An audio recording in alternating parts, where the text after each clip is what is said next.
y hay que modificar el ROF. Si muchos dicen eso no es mi función, efectivamente no es su función porque su ROF así lo indica. Entonces es nuestra responsabilidad modificar ese ROF o darle el alimento a la Secretaría de la institución para que modifiquen el ROF y permitan a los funcionarios ampliar sus actividades en función de esta nueva política que es la gestión de riesgos. En todos los niveles. Hay que articular los procesos de respuesta. Lo que pasa es que la preparación, respuesta y rehabilitación es reactivo, ¿no es cierto? Pero el grupo de trabajo se encarga también de eso.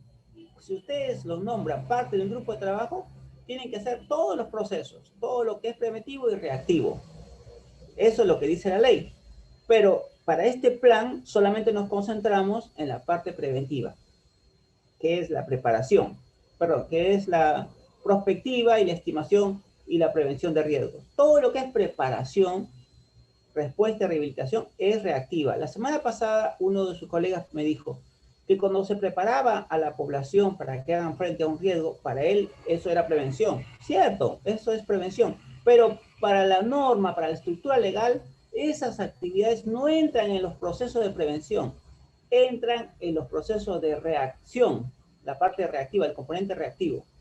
Entonces, ahí hay una pequeña diferencia que tienen que tener en cuenta, ¿no? Si alguien dice, no, acá sí hacemos prevención porque preparamos a la población y la tenemos entrenada y saben dónde son sus zonas seguras y saben que tienen que manejar el extintor, en fin. Sí, todo eso es prevención, está muy bien, pero para la estructura normativa, esa actividad no es un componente preventivo, sino es un componente reactivo. ¿Prevención qué es? Es evitar que exista riesgos, evitar.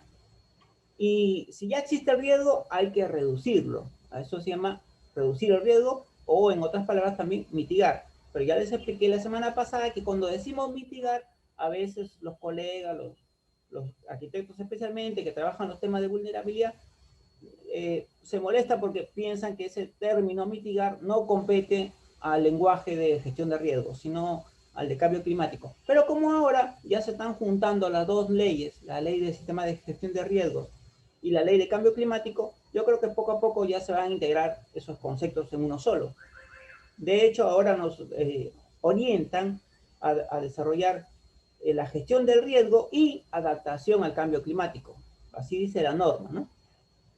Bueno, entonces tenemos que articular el Sistema Regional de Defensa Civil, los centros de operaciones de emergencia y las plataformas de defensa civil. ¿Qué es esto del COE? El COE es un grupo de profesionales encargados de solo las emergencias, ¿no? La emergencia que ocurra, ellos la registran, coordinan con Almacén para que se realice la asistencia humanitaria y llevan un registro en el CIPAT. Hay que pagar ese micro. Hay que pagar ese micro, por favor. Ya. Entonces, los que están en el COE, lo que hacen es una emergencia, reciben una alerta, se comunican y esa información la registran en el SIMPAT, que es un sistema que tienen ellos acceso, y a su vez transmiten información preventiva, es decir, ya va a suceder el evento, hay que tener preparado todo por si sucede el desastre. Bueno, tienen su organización especial con sus 11 módulos, es una entidad dentro de defensa civil, pero independiente. Sin embargo, el grupo de trabajo tiene responsabilidad sobre el COE. Ahora, las plataformas de defensa civil son muy similares al grupo de trabajo, con la diferencia que la plataforma de defensa civil a la mesa, que se reúne también una vez al mes, asiste sociedad civil y otras entidades del sector privado, a veces también la academia. Entonces, plataforma es como decir, participan entes externos. En el grupo de trabajo, generalmente son en responsabilidad interna, son los gerentes de la institución. Algunas veces se contrata externo, sí, pero como asesores. En cambio, en la plataforma de defensa civil están presentes sociedad civil, academia, los privados, que participan, incluso votan y apoyan, son parte del equipo también. Pero generalmente la plataforma de defensa civil está orientada más a la parte reactiva, que no significa que no participe también en la parte preventiva. Pero su orientación generalmente va a ser más en la parte reactiva. Ahora, la integridad de las personas, los medios de vida y la infraestructura territorial depende de las acciones del grupo de trabajo de la gestión de riesgos. Por eso que una vez que se conforma este grupo de trabajo, con resolución, todo, se les entrega una gran responsabilidad que tiene que llevar a cabo con la mejor dedicación y idoneidad. Por tanto, la conformación, y ustedes si van a ser parte del grupo de trabajo, involucra un conocimiento profundo de las normas, de las orientaciones técnicas, los lineamientos y del marco internacional de la gestión de riesgo de desastres. A través de la plataforma de nuestro centro tutorial, yo estoy tratando de ingresar documentos claves que ustedes tienen que conocer, pero tienen que aprovecharlos, es decir, pues leerlos o bajarlos, porque son información del día a día que ustedes tienen que manejar y que de semana a semana voy a ir subiendo. Bueno, con esto he querido darles a entender que la parte básica e inicial de la conformación del grupo de trabajo es importantísima. Esta tiene que ser, como ya le mencioné, refrendada por una ordenanza municipal, pero una vez que ya está conformada, sus actividades también dan a luz una nueva resolución. En ella se instala el grupo, se propone algunas modificaciones en el módulo. Hay que apagar ese micro. Buena la salsa, pero hay que apagarla. Ya, listo. Apaga el micro, please. Adriana, ¿puedes ver si no bloquea?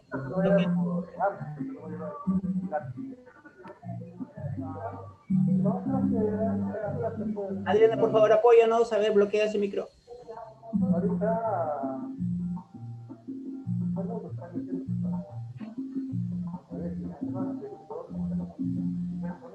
Hay que apagar el micro.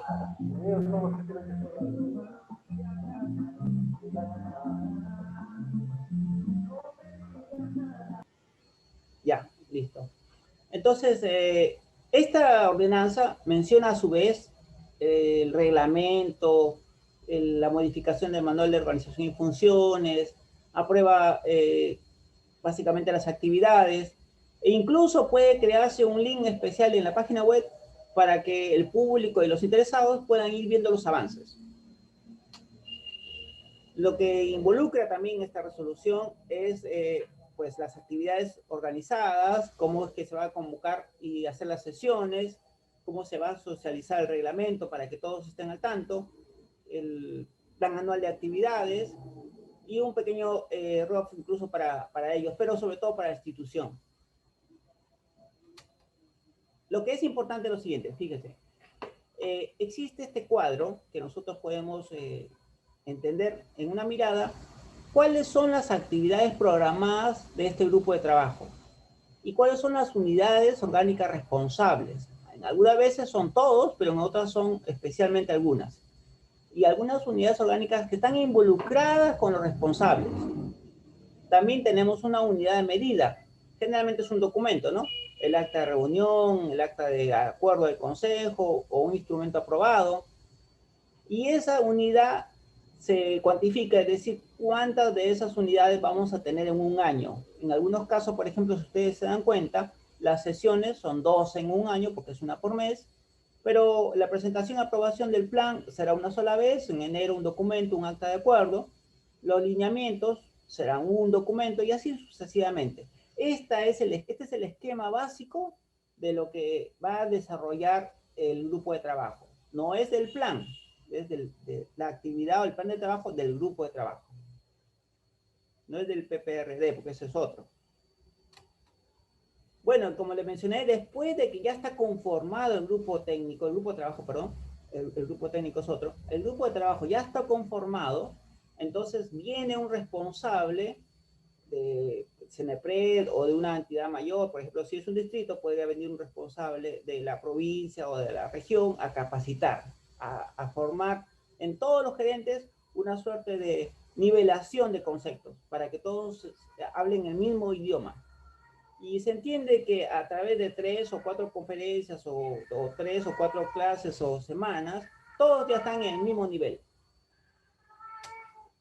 Ahora sí, viene el equipo técnico de trabajo. que es distinto, ¿no? Ya les hablé del grupo de trabajo y este es el equipo técnico de trabajo. El equipo técnico de trabajo lo conforman los profesionales técnicos de estas entidades que son nombrados por los gerentes. Entonces, trabajamos en diferentes gerencias y el gerente no puede participar del grupo de trabajo, no puede, asiste a las sesiones una vez al mes, pero en el día a día, semana a semana, él no puede participar mucho en esto. Entonces, nombra un responsable que es el que va a desarrollar el trabajo en sí, ¿no? Y es así que todos estos responsables asignados conforman lo que se conoce como el equipo técnico de trabajo. ¿Este equipo técnico de trabajo necesita una resolución? No. Pero en el reglamento puede estar especificado quiénes lo conforman o por qué unidades se conforman. ¿Pueden ir los nombres? Sí, pueden ir los nombres. En la resolución del equipo técnico, del grupo de trabajo, por ejemplo, no se suele poner nombres, sino solamente las gerencias.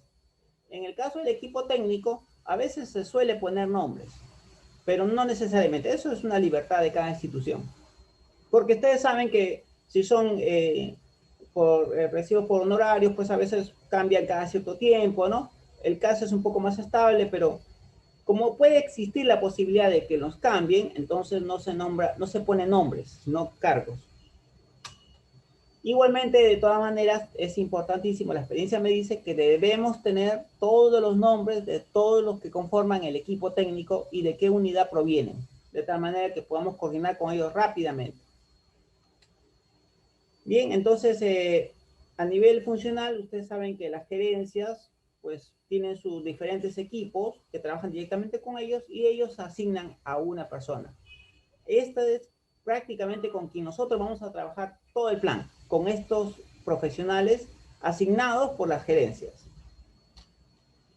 Bueno, ¿y cómo se organiza el plan?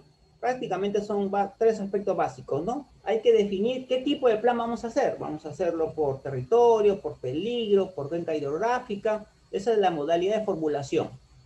Y hay que asignar el financiamiento, hay que asegurarnos el financiamiento. Por eso es que de la mano con nosotros tiene que estar siempre planeamiento y presupuesto, porque él tiene que destinar los fondos para este plan. Y también hay que desarrollar cómo es que vamos a trabajar, es decir, cuál es la metodología de trabajo, qué tiempo le vamos a dedicar, qué recursos, cuántas veces a la semana. Bueno, estos son más o menos los aspectos básicos del plan de trabajo con el cual el grupo técnico se va a desempeñar.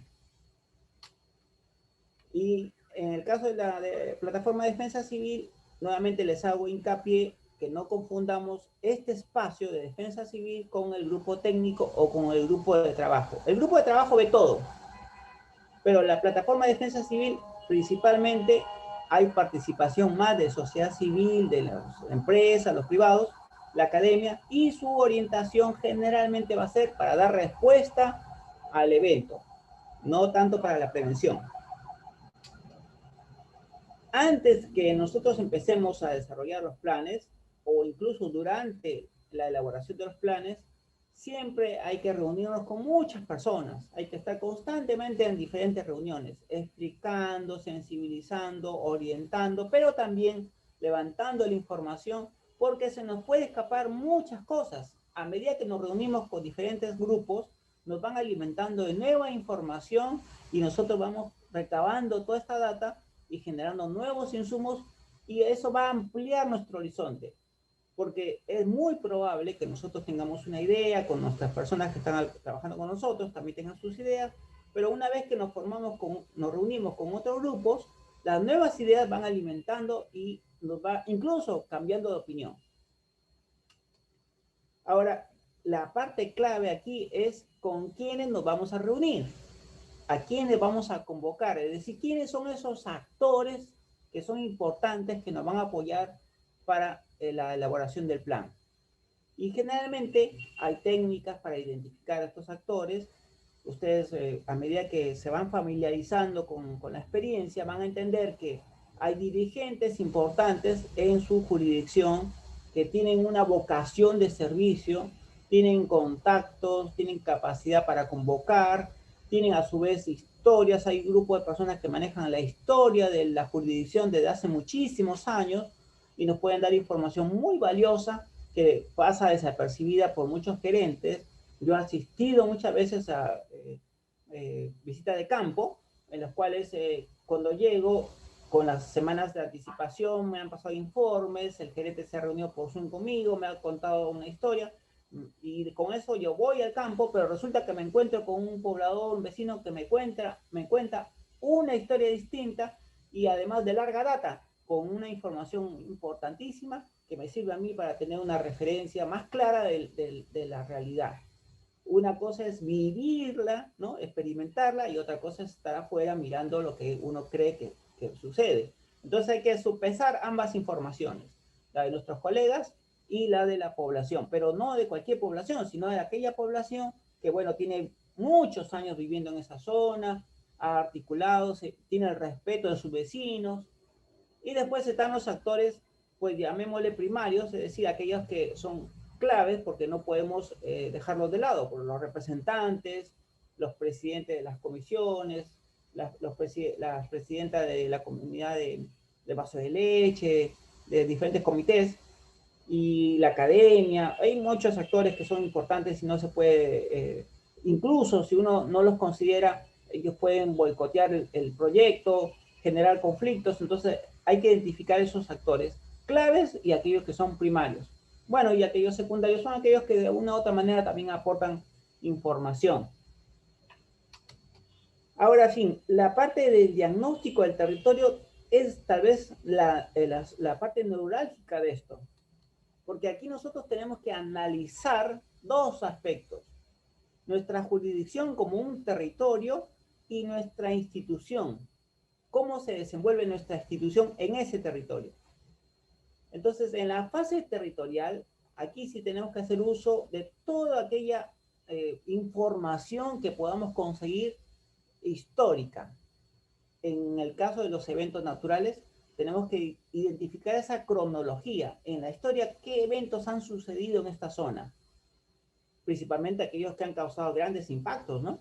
Y en qué hora, a qué momento sucedieron, en qué hora, en qué temporada, algunas consideraciones importantes.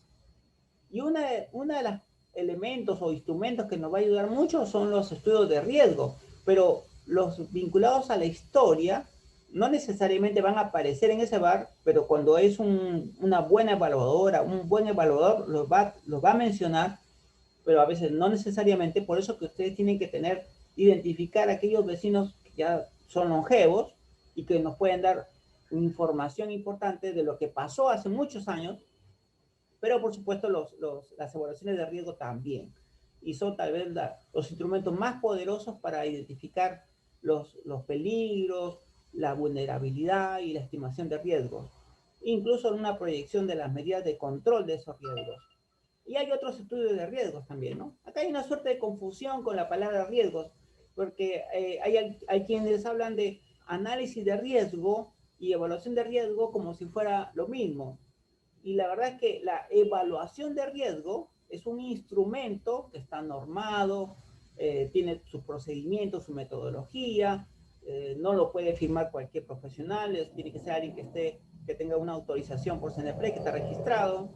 En cambio, el análisis de riesgo es un instrumento que lo puede elaborar un profesional que sustente bien su análisis, no necesariamente tiene que ser un evaluador, pero se entiende que el instrumento análisis de riesgo también está normado por vivienda, pero solo sirve para fines de formalización. No podía hacer un análisis de riesgo para otra razón, no tiene valores. Después están las estimaciones de riesgo, que son otra suerte de instrumento, pero que no está muy normado, no está normado en realidad, pero que puede ayudarnos como para entender qué tipo de riesgo hay en determinada zona. Una cosa es la estimación de riesgo y otra cosa es el estudio de riesgo, porque hay otros documentos que son estudios de riesgo, que son más con fines académicos, de investigación, de profesionales que están en alguna entidad de investigación que deciden hacer un estudio de riesgo en la zona. Bueno, entonces a veces se confunden los términos. Cuando se va a hacer un proyecto de inversión, por ejemplo, se hace un estudio de riesgo que no, lo que va a permitir el resultado o el informe, lo que va a permitir es ver si ese proyecto de inversión está instalado o se va a instalar en un lugar seguro. Eso es otro tipo de instrumento. Muy bien, entonces, en cuanto al análisis institucional, aquí lo que nos interesa es saber si los instrumentos de gestión de la institución guardan relación con el plan de prevención que vamos a formular. Entonces, nosotros tenemos que familiarizarnos con esos planes, principalmente el PEI, que le mencioné, Plan Estratégico Institucional. El POI no tanto, porque el POI sale del PEI, así que no nos preocupemos mucho por el POI, pero si tenemos tiempo y lo podemos leer en buena hora. Pero lo que sí es importante es el PEI y el Plan de Desarrollo Concertado. Esos dos elementos son importantes. Si trabajamos en un ministerio, entonces el PESEN, el Plan Estratégico Sectorial. Esos son los documentos con los cuales tenemos que familiarizarnos. Luego también tenemos que saber cuál es la capacidad operativa de nuestra institución, es decir, tenemos recursos humanos capacitados, competentes, tenemos los recursos materiales, los recursos económicos, financieros, es decir, nuestra organización tiene capacidad de gestión, y eso no suele ser fácil, ¿no? Yo he tenido que hacer diagnósticos cuando empiezo a trabajar en una unidad y me encuentro que a 2, 3 años, hay personas que tienen 2, 3 años trabajando ahí, pero no están no son, por ejemplo, de la especialidad, son ingenieros que están en otras especialidades, pero están en gestión de riesgo por X razones, o resulta que pues se han metido en el tema, pero están aprendiendo en el camino. Entonces hay que capacitarlos, ¿no? Porque si no, ¿qué hacemos? Obviamente hay que mejorar y hay que impulsar su desarrollo profesional dentro de la institución. Entonces hay que capacitarlos porque como no son de la especialidad, pueden tener muchos errores o ideas equivocadas de lo que es el trabajo y lo que tenemos que hacer.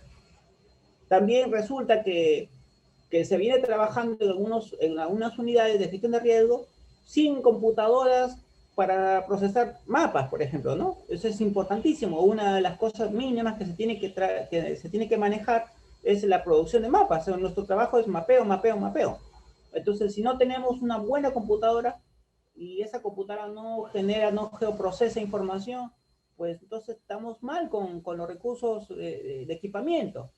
Luego, comunicaciones, no se está manejando bien los equipos de comunicación. ¿Y cómo se comunican entre el equipo, es decir, las personas? No, así nomás se dice. No, tiene que haber un sistema de gestión. Un documento tiene que ingresar, un documento tiene que salir, tiene que dar una evidencia de eso, tiene que haber un seguimiento. Para eso está el SIGEO,